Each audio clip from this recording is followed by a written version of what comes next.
বিসমিল্লাহির রহমানির রহিম।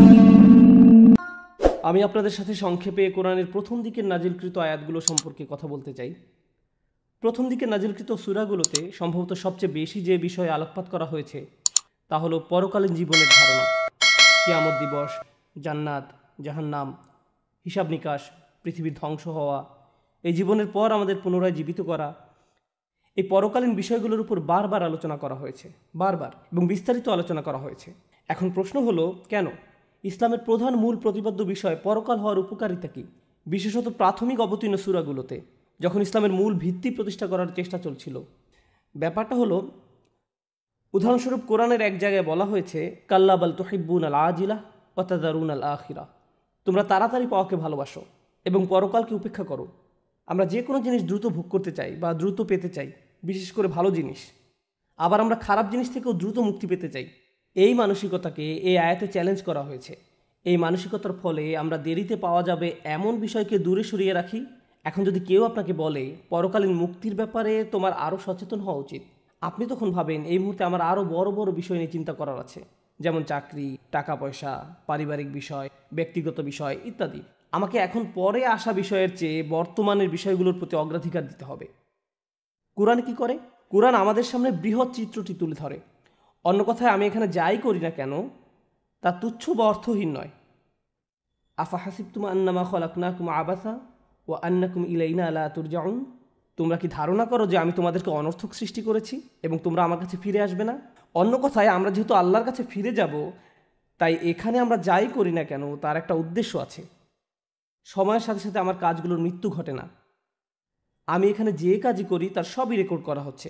এই দুনিয়ায় যেমন আমার কাজগুলোর একটা প্রতিক্রিয়া প্রত্যক্ষ করা যায়, তেমনি পরকালেও এর প্রতিক্রিয়া দেখা যাবে। এর কিছু উপকারিতা হলো, 1 নম্বর, এটা আমাকে আমার কাজ সম্পর্কে সচেতন করে তোলে। আমি শুধু পার্থিব ফলাফল নয়, বরং পরকালীন ফলাফলের বিষয়ে সাবধান হয়ে উঠি।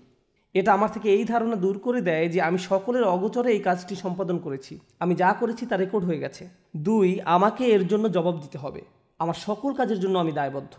3, এর ফলে আমি উপলব্ধি করলাম যে আমাকে আল্লাহর কাছে বারবার ক্ষমা চাইতে হবে, কারণ আমি সর্বদা অসংখ্য ভুল করে থাকি।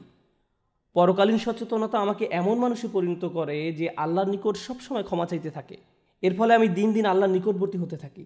সুতরাং পরকালীন ধারণা আমাকে আল্লাহর নিকটবর্তী হতে উৎসাহিত করে, কারণ ইসলামের মূল সবসময় আল্লাহ। এটা সবসময় আপনাকে আল্লাহর দিকে ফিরিয়ে দেয়। এমনকি জান্নাত জাহান্নামের আলোচনার মূল পয়েন্ট হলো, এটা আমাদেরকে আল্লাহমুখী করে তোলে।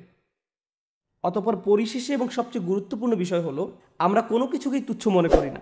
অন্য কথায়, এই দুনিয়ায় আমাদের সময়কালকে আমরা গুরুত্বহীন মনে করি না।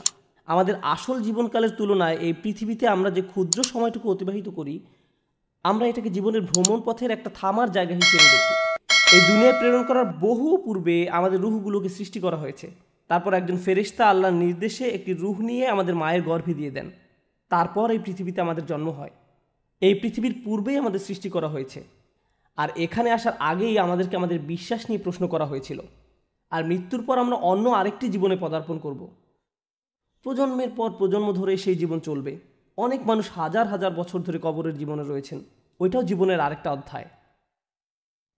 আমরা এটাকে জীবনের সমাপ্তি হিসেবে দেখি না। সুতরাং আপনি যখন এভাবে জীবনের ভ্রমণ পথের সবগুলো থামার জায়গা নিয়ে চিন্তা করবেন, আপনি উপলব্ধি করতে পারবেন যে এই জীবন, অর্থাৎ এই পৃথিবীতে আমার জন্ম থেকে মৃত্যু পর্যন্ত সময়কালটা আসলে এই ভ্রমণের সবচেয়ে সংক্ষিপ্ত সময়কাল। আর এই সংক্ষিপ্ত সময়কালটাই আমার সামনের অনন্ত জীবন কিভাবে কাটবে তা ঠিক করে দেবে। আমার অনন্ত জীবনের সুখ দুঃখ দুনিয়ার এই সংক্ষিপ্ত জীবনের উপর নির্ভরশীল। তাই এই দুনিয়ার প্রতিটা মুহূর্ত গুরুত্বপূর্ণ। প্রতিটি মুহূর্ত আমার কাজে লাগাতে হবে, উত্তম কাজে তা ব্যয় করতে হবে। ফ্রি টাইম বলে কিছু নেই। ফ্রি টাইম বলে কোনো কিছুর অস্তিত্ব নেই। পরকালীন জীবনের ধারণা আমাকে এই পৃথিবীর সময়কে সম্মান করতে শেখায়, আরও বেশি বেশি ভালো কাজ করতে আমাকে তাড়া দেয়, এবং আমার ভিতরের খারাপ দিকগুলোকে দূর করতে তাগাদা দেয়। এটা আমার ভিতরের অলসতাকে ধ্বংস করে দেয়। আপনার যদি নিজেকে অলস মনে হয়, তাহলে পরকালের প্রতি বিশ্বাসটা যথেষ্ট মজবুত কিনা চেক করে দেখুন, কারণ পরকালীন বিশ্বাস আপনার ভিতরে এই সেন্স অফ আর্জেন্সি তৈরি করার কথা। আপনাদের মাঝে যারা মনে করছেন পরকাল, বিচার দিবস, জান্নাত এগুলো অনেক দূরের বিষয়, সম্ভবত পরকাল বিষয়ে আপনার আরও জ্ঞান অর্জন করা দরকার, বারবার স্মরণ করিয়ে দেওয়া দরকার। আর আল্লাহ কি বলেন? ইন্নাহুম ইয়ারাউনাহু বাঈদা ওয়া নারাহু করিবা, তারা ওই দিনটিকে সুদূর মনে করছে, কিন্তু আমি তা নিকটে দেখতে পাচ্ছি। আমি আশা করছি এই রিমাইন্ডার আপনাদের উপকারে এসেছে। আমি নিজেকে স্মরণ করিয়ে দেওয়ার মাধ্যমে উপকৃত হই। আমাদের সবার উচিত নতুন উদ্যমে সময়ের উত্তম ব্যবহার করা, বিশেষ করে বারবার পরকালকে স্মরণ করার মাধ্যমে। আল্লাহ আজ্জা ওয়া জাল্লা আমাদের সবাইকে পরকালীন সফলতা দান করুন। বারাকাল্লাহু লি ওয়া লাকুম। আসসালামু আলাইকুম ওয়া রাহমাতুল্লাহ।